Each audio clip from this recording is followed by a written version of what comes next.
1990年，北京康乐宫建成，由荷兰公司设计，是当时最大室内娱乐场所。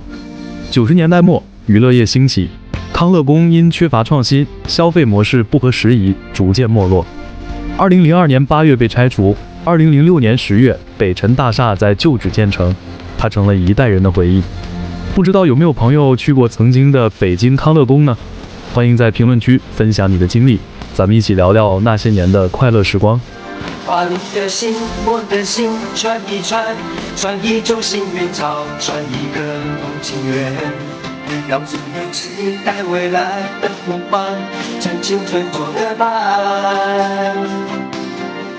别让年轻越长大越孤单，把我的幸运草种在你的梦边，让地球随我们的梦情缘，永远的不停转。